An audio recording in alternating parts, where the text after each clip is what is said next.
Continuamos con el programa. La depresión es una condición de salud mental muy común que afecta a millones de adultos en todo el mundo y que puede ser motivada por una variedad de factores que incluyen la genética, los factores estresantes de la vida, las condiciones de salud crónicas y los desequilibrios en la química cerebral. La buena noticia es que con el tratamiento y el apoyo adecuados se pueden controlar con éxito los síntomas de depresión y mejorar la calidad de vida de las personas. Presentamos la primera parte de nuestra entrevista con la psicóloga y profesora del Harvard University, Margarita Alegría, sobre cómo tratar esta enfermedad y cómo podemos resolverla. Doctora Alegría, bienvenida al programa. ¿Cuáles son algunos de los síntomas más comunes de la depresión en adultos y cómo pueden las personas diferenciar entre sentirse deprimido o triste y un episodio depresivo diagnosticable? Me alegro mucho que me haga esa pregunta porque las personas que se sienten deprimidas luchan mucho con su estado de ánimo bajo. Tienden a tener dificultad para disfrutar la vida, tienen muchas veces problemas, dolencias físicas y pensamientos negativos. Típicamente vemos varias áreas donde se afecta la conducta, se afectan los sentimientos. Para darle algunos ejemplos de las cosas que vemos más, vemos baja energía, vemos problemas de sueño, problemas estomacales. Muchas veces la gente nos habla agotamiento. La gente se queja mucho de agotamiento. Vemos que la gente se siente muchas veces desanimado. En hombres vemos irritabilidad, muchas veces sintiéndose irritables y, ¿verdad?, con problemas de coraje porque están sensibles. Mucho pesimismo es otro de los síntomas que se ve en estas personas. La gente, por ejemplo, habla mucho de que todo les sale mal, que la culpa de las cosas son de él o de ella, que no se sienten derrotados. Y también una cosa que nos preocupa cuando trabajamos con personas que tienen depresión es que la gente tiende a exagerar muchas veces como que todo está mal. No pueden ver ni siquiera cosas bien pequeñas que hayan estado bien, o todo el mundo no me quiere, o la gente que está a mi alrededor, todos piensan mal de mí. Así que es como todo. Y eso es terrible, porque si la persona no puede ver las más mínimas cosas buenas, pues tiende a no poder recuperarse de su depresión. Y finalmente, una cosa que nos preocupa, que vemos bastante, es que la gente se tiende a distanciar cuando están deprimidas. Muchas veces dejan de hacer sus actividades favoritas, dejan de compartir con sus amigos, por ejemplo, dejan su cuidado personal, y uno los ve demacrados muchas veces. Así que esos son algunos de los síntomas más comunes que vemos en las personas que están sufriendo depresión. ¿Cómo afecta la depresión la capacidad de un individuo para funcionar en la vida diaria, como en el trabajo, las relaciones y la calidad de vida en general? Tiene un impacto grandísimo porque, por ejemplo, vemos que el ausentismo, las personas que están sufriendo de depresión tienden a aumentar en sus ausencias en el trabajo. Vemos que afecta, por ejemplo, la crianza de los niños. Vemos, por ejemplo, que los padres están menos dispuestos a manejar todas las cosas que pasan cuando están en la crianza de los niños, menos tolerancia en la crianza. Vemos también problemas maritales o de pareja cuando hay depresión.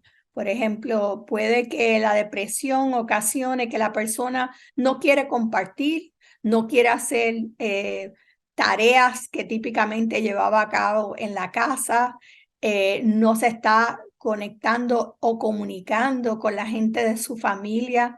Y eso todo afecta dramáticamente. Por ejemplo, se sabe hoy en día que el costo de las enfermedades mentales ocasionan, para el 2030 se estima que 6 trillones de dólares se van a perder en términos de productividad, en costo de tratamiento, así que tiene un costo elevado el tener depresión y que no tratemos la depresión con la seriedad que se merece. Así que esto es una de las áreas donde se ha puesto mucho énfasis recientemente y sobre todo con la pandemia, porque vimos que con la pandemia la gente se afectó de una manera marcada y la gente estaba sinceramente tratando de sobreponerse a poder bregar con una pandemia que les quitó los contactos, las relaciones, el poder tener más unidad con familia y amigos. Y todo eso definitivamente llevó a mucha gente a sentirse con depresión. ¿Cuáles son algunos de los factores de riesgo asociados con la depresión, como la genética, los eventos de la vida y las condiciones de la salud crónica? ¿Y cómo pueden las personas reducir el riesgo de desarrollar depresión? Esta es una área que hemos aprendido muchísimo en los últimos 10 años. Sabemos que obviamente la genética y un historial familiar de depresión está sumamente asociado con la probabilidad elevada de tener depresión. Por ejemplo, si usted tiene un familiar cercano, hermano o padre con depresión, usted tiene entre 2 a 3 veces más riesgo de sufrir de depresión. Sabemos también que el estrés crónico que la gente siente, por ejemplo, cuando la gente está en una época de continuo y persistente estrés, eso es una de las factores de riesgo, porque sabemos que crea una sobreactividad en el cerebro, en lo que le llaman el HPA axis, y eso crea una desregulación en la persona en cuanto a sus emociones. Sabemos también que un historial de trauma, lo que le llaman los eventos adversos en la niñez, tienen tremendo impacto en desarrollar depresión. Ya sea, por ejemplo, eventos como abuso sexual o físico o emocional, todos ellos tienen una alta correlación con la depresión y en estudios de hecho que hemos hecho nosotros, hemos visto que todos esos eventos adversos durante la niñez aumentan dramáticamente el riesgo a depresión.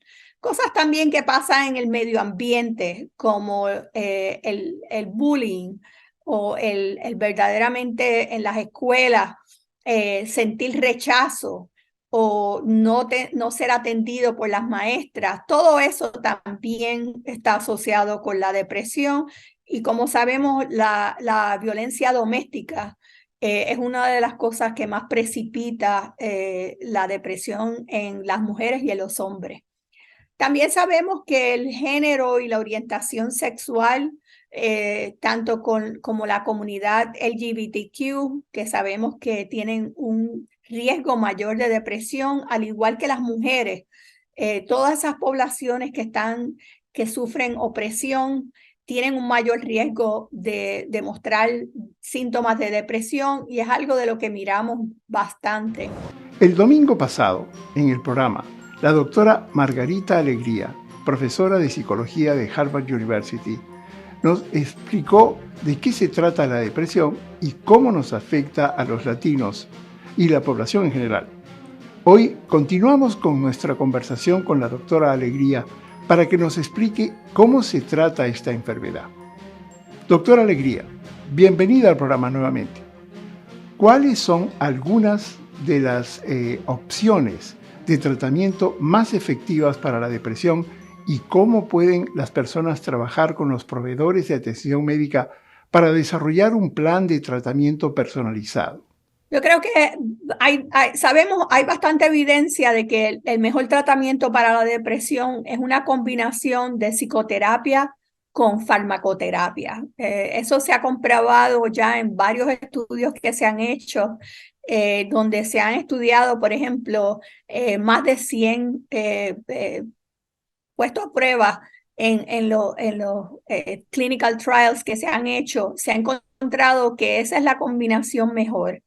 Que si la persona no puede, pues una alternativa es que empiece con la parte de farmacoterapéutica y de ahí empiece después con psicoterapia, porque es bien importante no solamente mejorar el estado de ánimo, pero tratar de encontrar qué lo lleva a la causa de la depresión.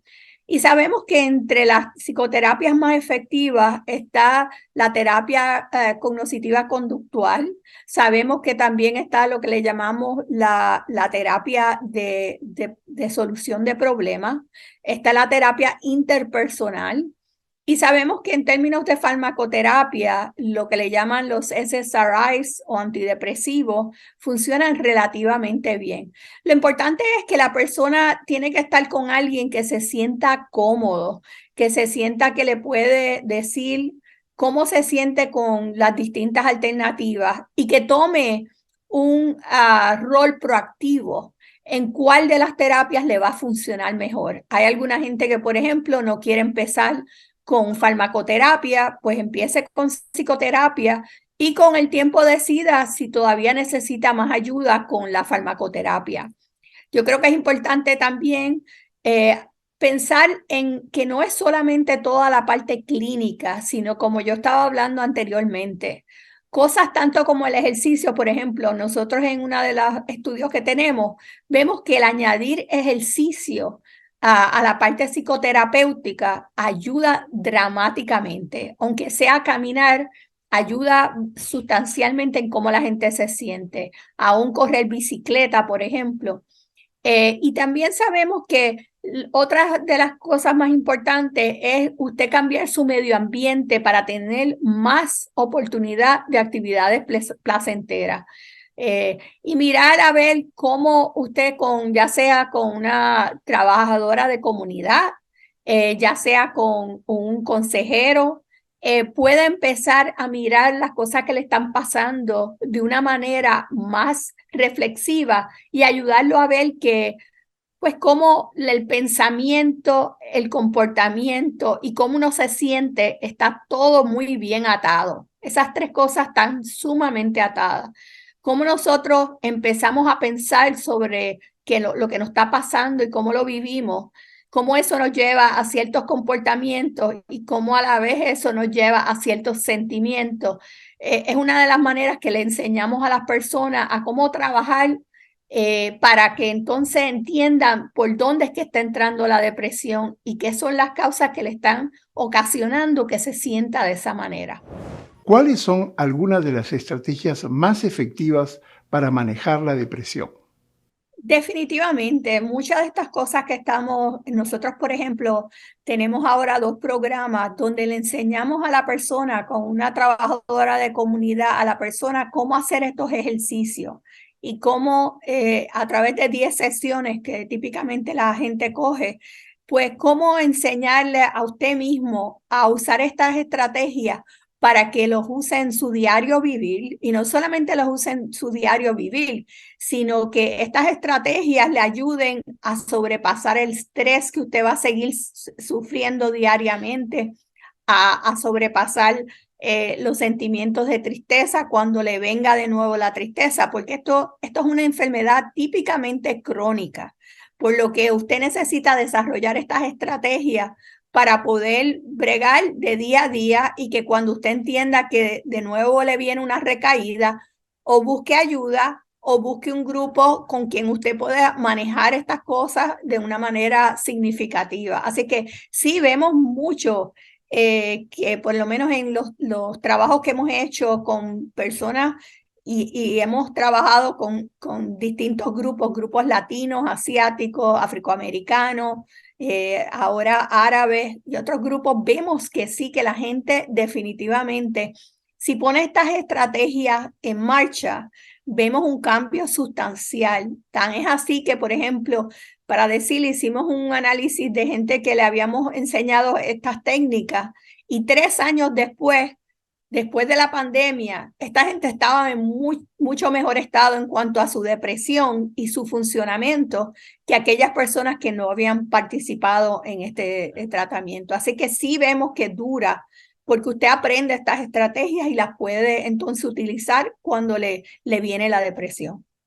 Yo quiero agregar la importancia de que la gente busque ayuda, señor Carrasco, porque a mí me entristece ver que hemos aprendido mucho de lo que se puede hacer para trabajar con la depresión y cómo mejorar las circunstancias de gente que está sufriendo de depresión, pero sin embargo vemos que muy poca gente busca ayuda.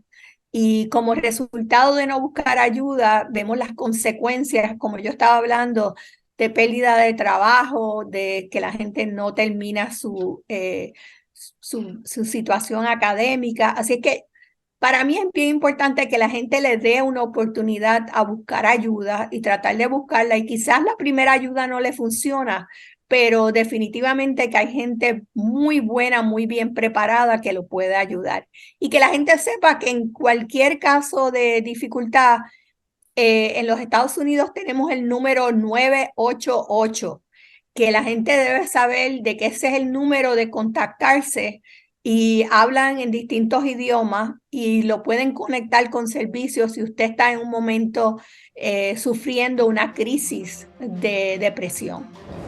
Gracias, doctora Alegría, por ayudarnos a entender este problema.